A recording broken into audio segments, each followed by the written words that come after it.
Tenemos las 8 de la noche, 8 minutos en esta noche de viernes aquí en Sala de Prensa de Caracol. Ahora es un gusto acompañarlos como siempre en esta nueva emisión en la que vamos a tener un tema que, como decimos en Colombia, no hay derecho. No hay derecho a que la extorsión siga aumentando hacia comerciantes, empresarios y demás ciudadanos en todas las ciudades de Colombia por cuenta de criminales, delincuentes que hoy están en las cárceles. Vamos a hablar de eso, de alias Satanás, por cuenta de ese audio que han revelado las mismas autoridades en las últimas horas. Desde la cárcel de Girón, alias Satanás sigue extorsionando y enviando mensajes temerarios a sus víctimas, diciéndoles que tienen que pagar esas sumas que les piden de manera continua para respetarles la vida. Vamos a analizar qué está pasando en el sistema carcelario, pero además qué podría ser, por ejemplo, el Gaula, la Dijín, para que esta situación cese. Es por eso que saludamos a esta hora a nuestros invitados, a José Manuel Díaz, él es abogado y docente de Derecho Penal en la Universidad Externado. Doctor José, un gusto tenerlo aquí en Sala de Prensa. Feliz noche para todos. Hola, María Camila. Bueno, y también es que nos acompañan dos abogados expertos en el tema de esta hora. Es José Luis Moreno, si les parece le voy a decir José Luis y doctor José, al doctor José Manuel Díaz. No, José Manuel y José Luis, lo tenemos ahí ya resuelto para que podamos identificarnos. Doctor José Luis Moreno, abogado penalista, bienvenido aquí a Sala de Prensa. Muchísimas gracias, María Camila. Gracias a ustedes por la invitación y a todos los televidentes que nos acompañan, y al doctor José Manuel, bienvenido. Bueno, doctor José Manuel, quiero arrancar con usted preguntándole sobre su impresión general sobre esta situación. ¿Por qué este flagelo de la extorsión, en vez de ser reducido, aumenta cada día más en Colombia, especialmente desde las cárceles, donde presuntamente se toman medidas como los inhibidores de señal y pues la medida principal, la rectitud de los guardias para impedir esto, y aún vemos que esto sigue en aumento cada día?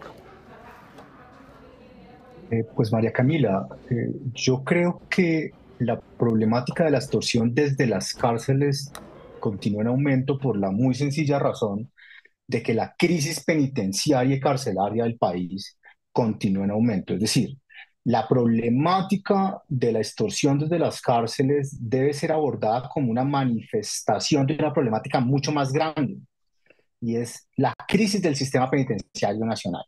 Una cárcel hacinada es una cárcel ingobernable. Una cárcel hacinada es una cárcel donde no se pueden ejecutar correctamente los operativos tendientes a ubicar celulares y otros el mayor importador de perfumes con los que se realizan llamadas extorsivas. Una cárcel hacinada es una cárcel que promueve una cultura de corrupción que permite la entrada subrepticia de teléfonos celulares con los cuales se realizan llamadas extorsivas. Entonces, lo que sí quisiera poner de presente es, no podemos pretender que, por ejemplo, en una URI o una estación de policía que tiene un hacinamiento del 800%, que en esas condiciones pueda hacerse un tratamiento penitenciario efectivo, ni menos aún un control efectivo del comportamiento de los que están ahí. Y mucho me temo que hasta que la crisis penitenciaria no sea abordada con seriedad, vamos a seguir teniendo esta problemática de seguridad ciudadana. Doctor José Luis, ¿usted coincide con esa mirada inicial y con ese argumento del doctor José Manuel, que es el hacinamiento el principal generador de esta problemática? Pues porque sí hay hacinamiento, pero también pues hay infiltración a la guardia del IMPEC y muchos otros factores que hacen que ya se dude del legítimo proceder de quienes tienen que estar allí vigilando a precisamente los reclusos, a alias Satanás, por ejemplo. Yo concuerdo con el doctor José Manuel en muchos de los argumentos que ha expuesto, en que el hacinamiento es uno de los principales o una de las principales razones para que existan estas extorsiones a partir de las cárceles. Pero no podemos desconocer que el inconveniente o la problemática más grave nace a partir de la corrupción, porque no solamente la cantidad de personal o reclusos que tienen las cárceles, y que se hace insostenible el manejo de estas personales, de los privados de la libertad, sino esa decisión por parte de funcionarios, o uno, de colidirse con estos delincuentes, o dos, de omitir sus funciones de registro, de control, de vigilancia a este tipo de personas, porque no es posible que personas que están privadas de la libertad tengan celular y puedan extorsionar desde las cárceles. Entonces, lo que vemos es omisiones por parte de varios funcionarios, no solamente de los guardianes del IMPEC, sino también de aquellos directores que no contratan los mecanismos tecnológicos que necesitan para impedir que las cárceles también sean utilizadas como un nicho de corrupción y un nicho de extorsión a los comerciantes. Corrupción y hacinamiento. Doctor José Manuel, bueno, para que los dos lo tengan claro, sus micrófonos están siempre abiertos para que hagamos de esto una conversación y en ese sentido, doctor José Manuel, quiero preguntarle si coincide con que la corrupción sería el principal factor, porque puede haber también cárceles en las que no necesariamente haya hacinamiento, pero que como dice el doctor José Luis, pues sí haya corrupción por parte, desde la dirección hasta los guardias del IMPEC. Yo no descarto los fenómenos de corrupción. O sea, los fenómenos de corrupción están ahí en el sistema penitenciario. Infortunadamente, o sea, el sistema penitenciario es lo peor que tiene cualquier organización estatal. O sea, los países más avanzados, donde se ubican los fenómenos más graves de corrupción, es en su sistema penitenciario. No sé, Noruega, Suecia. Pues en Colombia es más o menos lo mismo. O sea, no seré yo quien afirme que no hay fenómenos de corrupción dentro de las cárceles. Pero creo que es una visión, muy respetuosamente lo digo, bastante limitada. Y pongo de presente una sola cosa que señaló el doctor Moreno, y es, piensen lo siguiente, dice, es que hay corrupción porque no se contratan los servicios de los disruptores de señales de los celulares. Los inhibidores. Los inhibidores de señales. Oiga, ¿quién tiene que contratar eso?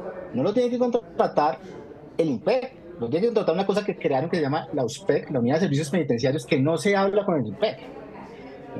Y que hay unos problemas para que las peticiones que hacen los del IMPEC lleguen a la USPEC. Todo eso para decir es que los problemas son mucho más complejos de los que parecen. No se trata simplemente que aquí hay unos funcionarios corruptos que permiten la entrada de celulares, que seguramente los puede haber o seguramente los hay, sino que también es que tenemos 20.000 personas que no se encuentran en las cárceles. Hay 20.000 personas que se encuentran en URIs y estaciones de policía, ilegalmente en URIs y estaciones de policía, donde es muy difícil el gobierno. Vamos a poner un disruptor de señal en cada URI, en cada estación de policía. Por supuesto que no. Lo que tenemos que hacer es sacar a esa gente y llevarles a cárceles adecuadas. Pero eso requiere inversión, eso requiere responsabilidad, eso requiere reestructuración del Estado. Entonces, lo que yo llamo la atención no es que sin duda la corrupción es un factor importante de la problemática, pero muy respetuosamente debo señalarlo, no es el factor principal de la problemática. Y aunque lo fuera, la solución de fondo no está en atacar la corrupción, que debe atacarse, sino en solventar los problemas graves del sistema penitenciario. Bueno, tenemos ya las 8 de la noche, 16 minutos. Quiero escucharlo, doctor José Luis, porque no sé si coincida con que es mejor establecer primero las medidas logísticas ideales y las condiciones ideales a nivel del sistema penitenciario, porque igual la corrupción puede llegar incluso al mejor de los sistemas y precisamente dañarlo. ¿Usted qué opina? Y mencióneme también cómo ve el tema de los inhibidores. Si son o no son necesarios, no en esta situación actual, sino en el sistema penitenciario ideal. Tienen que existir los inhibidores porque lo ideal es que los celulares no lleguen a las celdas iniciando.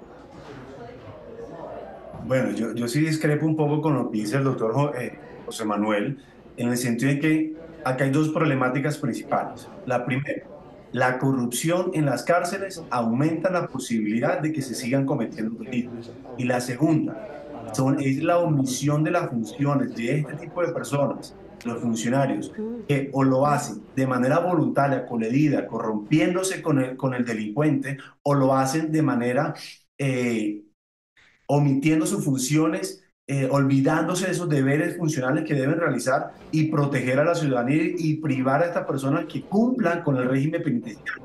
Porque es que no podemos pretender desconocer que la persona que Satanás, el líder de una organización, que está privado en una cárcel de máxima seguridad, siga liderando una organización y no podemos decir, añadirse que eso es problemática de la URI. No, acá la dificultad es que en las grandes cárceles de máxima seguridad está llamando una persona coordinando toda una estructura criminal, matando, asesinando a comerciantes y que no pase nada. Y esa solución... Creo que hay que recordar que Satanás se volvió una URI, ¿no? Pero aparte de Sea, sí, puedo estar equivocado, pero creo que en un primer momento ese individuo se voló de una URI, o sea, porque esa pero el mensaje persona de de dónde lo alta envió. El peligrosidad mensaje lo estaba envió de una URI. indebidamente en un centro de ¿El reclusión mensaje lo envió de transitoria. una URI o el Miren, mensaje lo siguió? miren cómo la problemática penitenciaria sí tiene que ver con el hecho de que Sí. esta gente está en URIs y estaciones de policía. Y la Pero problemática mire de ahí seguridad la, está asociada a la Entonces, problemática señoría, penitenciaria. entonces, señoría dice que porque están en una URI es que se cometen las extorsiones. No, pero no estoy diciendo que esa sea la causa principal, pero seguramente que es mucho más fácil extorsionar desde una URI o desde una estación de policía que desde una cárcel, sin perjuicio de que lo están Que, haciendo desde las cárceles. que No estoy eso diciendo es que no que eso sea es un así. elemento, por eso, que eso es un elemento que aumenta el riesgo para que puedan seguir cometiendo las conductas, eso es Sin totalmente duda. cierto. Pero no es una razón, un argumento que una persona que está en una cárcel de máxima seguridad mande un mensaje ordenando y organizando toda la estructura criminal como un autor. Entonces, no podemos desconocer que necesitamos de los funcionarios capaces, de una vigilancia por parte de la Procuraduría, necesitamos de la Fiscalía que siga atacando a estos criminales, pero que las mismas directores del INPE le brinden realmente unas limitaciones a estas personas que están privadas de la libertad y que nos sigan extorsionando.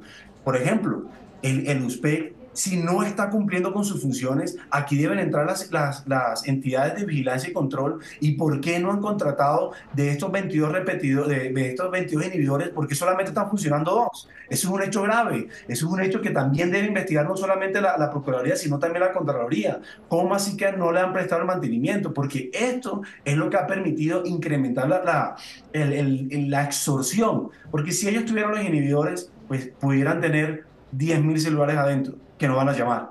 Porque la Claro, Fiscalía está los cumpliendo con su... inhibidores de todas maneras no son una solución mágica. La GSMA, que es una organización que agrupa a más de 800 operadores celulares, tiene manuales donde explican que usted puede poner todos los inhibidores en una cárcel y aún así van a quedar puntos ciegos. Ahora bien, Pero lo que sí doctor es José cierto es Manuel, que, ahí yo lo interrumpo un momento, sí, perdóneme, porque por más de que haya esos estudios, yo creo que lo más palpable en esa materia y en la efectividad de los inhibidores es que hoy hay un montón de tutelas falladas sin duda. a favor de los habitantes de los alrededores de las cárceles que dicen que no les llega la señal por cuenta de estos inhibidores. Entonces, pues no podemos ahora ya poner en dudas la efectividad de estos inhibidores cuando lo que pasa aquí sin duda alguna es que no funcionan en las cárceles. No, pues usted lo acaba de anotar, o sea, hay múltiples factores que llevan a que los inhibidores no estén funcionando. O sea, los inhibidores deberían funcionar, claro Pero que por sí. su indebida Eso es instalación, no porque estén Lo instalados, que pasa es porque que hoy usted va y mira y infortunadamente, por la tutela los quitaron. claro, es decir, lo que pasa es que infortunadamente un inhibidor siempre tiene un alcance mayor al que se pretende originalmente. O sea, eso es imposible de Claro. controlar. ¿Sí? Lo que pasa es que, claro, aquí tal vez habría que pensar, y eso sí es un llamado también para el juez de tutela, pues que el derecho de comunicación que puede tener un vecino de una cárcel de pronto deba ceder frente al derecho a la seguridad pública, ¿no? Eso también hay que llamar la atención de que, mire que no todo es culpa del IMPEC, o sea, ¿qué puede hacer un director si hay una tutela que le ordena que tiene que apagar el inhibidor? Sí, bueno, doctor José Luis, ¿usted quiere aportar algo más aquí en este punto de los inhibidores para pasar a otro punto de esta discusión? Yo creo que los inhibidores, las herramientas tecnológicas que se puedan utilizar para evitar que este tipo de conductas se sigan desplegando deben mantenerse y deben aplicarse y no deben obviarse. Y si esto genera una dificultad con la comunidad frente a sus derechos fundamentales, hay que buscar la manera para que esta protección a, a esos derechos fundamentales de las personas que viven cerca no sean afectados o seguir construyendo. O sea, por ejemplo, ese tema del hacinamiento que decía el doctor José Manuel, pues hay que buscar una política, no porque muchos no que busquen siempre de la cárcel, la cárcel, la cárcel, pero sí para ciertos tipos de delitos como estos, que son netamente graves, pues deben tener unas condiciones especiales que a estas personas se les limite el acceso, la comunicación por estos medios tecnológicos, un celular, un computador, y además se le quite cualquier tipo de beneficio extra, porque es que no podemos desconocer que las cárceles hoy en día son el reflejo de una sociedad, las cárceles de Colombia son el reflejo de la sociedad que es una sociedad corrupta. Allá todo vale. Siguen ingresando licores, siguen ingresando alimentos no permitidos, sigue ingresando droga. Y esto, ¿qué implica? Uno, que existe una corrupción clara, evidente, por parte de funcionarios que trabajan ahí y no solamente, como mencionaba en algún momento, es que existen en alrededor, tiran unas bolas que personas que no pueden, no identifican, que no capturan y que eso llega al patio y ahí no pueden hacer nada. No, yo creo que hay personas dentro de la institución que están colaborando para que estas circunstancias se den y eso hay que controlarlo por parte de la fiscalía, por parte del mismo, de las mismas cárceles y deben fortalecerse los controles internos. Ahí debe existir una vigilancia en los procesos para que estas circunstancias no se brinden y no ocurran.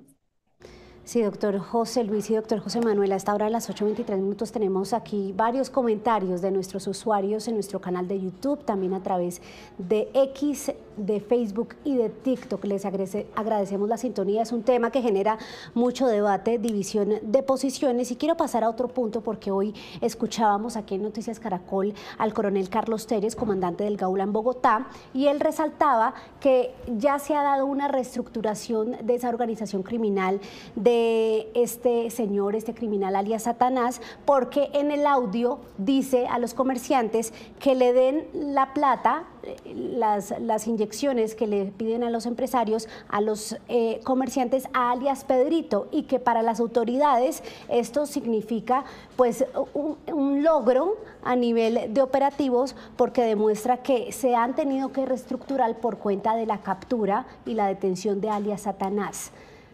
¿Qué opinan de esta afirmación de las autoridades? Denota esto, como dicen muchas opiniones en nuestras redes sociales, que esto le quedó grande a las autoridades. Empiezo con usted, doctor José Manuel. Es una problemática sin duda muy difícil, porque creo que también hay que reconocer pues, que la policía y la fiscalía y los jueces pues más o menos obran dentro del ámbito de sus competencias con miras a desarticular a las organizaciones, pero que son fenómenos de delincuencia organizada que superan el accionar de nuestra judicatura, y que en últimas pues una persona es condenada y pasa otro de estos delincuentes a ocupar su lugar.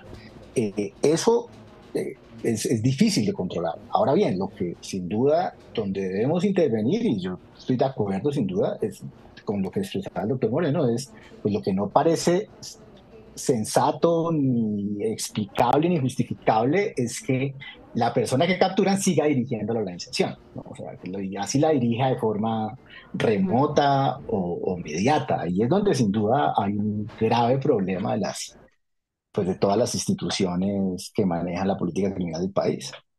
Doctor José Moreno, lo escucho sobre este tema. ¿Sí se logra algo a nivel de efectividad del Gaula, de las autoridades, cuando el alias Satanás, el máximo líder, le pide a los comerciantes que le paguen la extorsión a alias Pedrito, que está por fuera?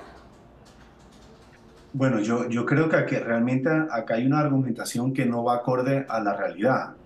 Cuando decimos que desarticulamos una banda o que se está reformando la estructura de esta organización, es porque unas personas que estaban debajo del liderazgo pues entran a liderar y a tomar las decisiones. Pero acá lo que vemos es que el mismo Satanás es el que está direccionando la organización y no podemos argumentar que ya se desarticuló y que ya hay otras personas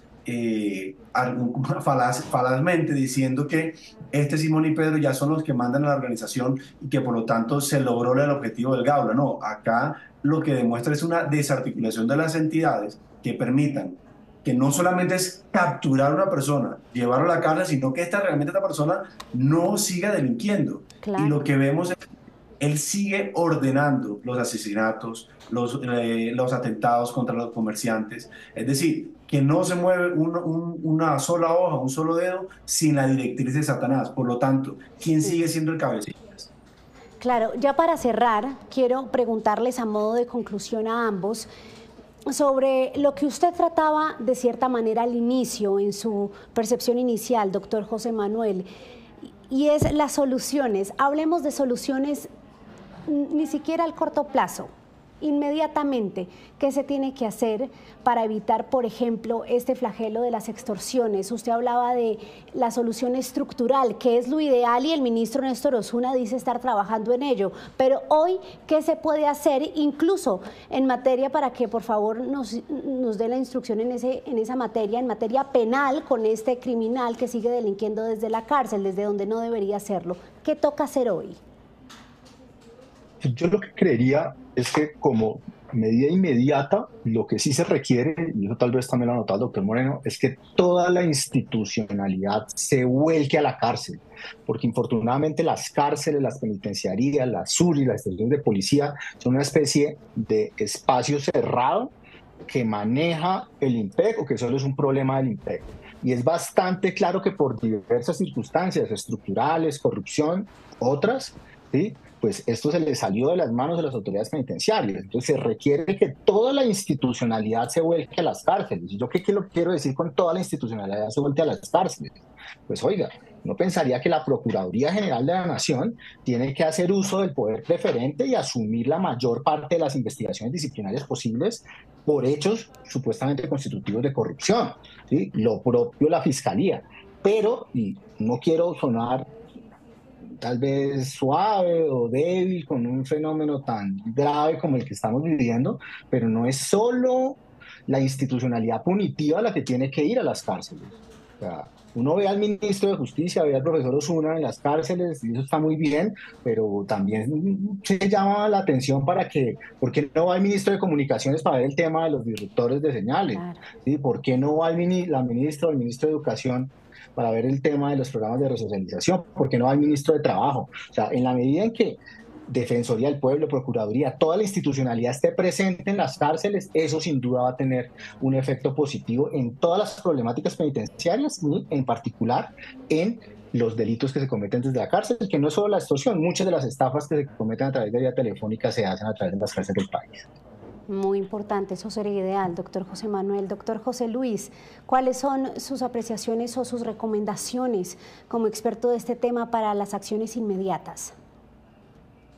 A corto plazo, esas acciones inmediatas tienen que ir destinadas a, uno, a fortalecer los controles desde la parte interna de las cárceles, de la dirección de las cárceles, y dos, como le decía muy bien el doctor José Manuel, esas entidades que hagan esa vigilancia, ese control, ese seguimiento a los deberes funcionales y a que este tipo de irregularidades no ocurran. Y a largo plazo se debe fortalecer la educación, Chicos, para que una educación en completo, integral, en donde se haga la resocialización, se haga una educación de esos valores para que, para que los funcionarios que entren a la cárcel a cumplir con sus funciones tengan unos valores que le permita rechazar cualquier tipo de corrupción. Y a mediano plazo es fundamental dotar a las cárceles de las herramientas necesarias para que puedan impedir que este tipo de circunstancias de hechos, como los inhibidores que no están funcionando, sigan, apliquen y se den un mayor control con las cámaras de seguridad y entre otros procedimientos que se puedan desarrollar para que no sigan cometiendo estos delitos. aquí sumamos varias cosas de lo que ustedes nos han dicho en sala de prensa. Es una suma de factores como la negligencia, la corrupción, por supuesto, la falta de acción y también la falta de un plan definido, de una estrategia clara para enfrentar esta problemática. Pues doctor José Luis y doctor José Manuel, fue un gusto tenerlos aquí en sala de prensa. Un placer, muchísimas gracias. Muchísimas gracias. Una feliz noche. Feliz noche para los dos y también gracias a ustedes, nuestros usuarios. Los seguimos leyendo aquí con sus opiniones sobre esta problemática de las cárceles del país, desde donde todavía funciona la extorsión y está la orden del día por cuenta de delincuentes como alias Satanás. Quédense conectados a esta hora, a las 8:32 minutos. Ya llega nos despedimos de sala de prensa y llega Signo Pesos a Caracol Ahora. Feliz noche para todos, feliz viernes.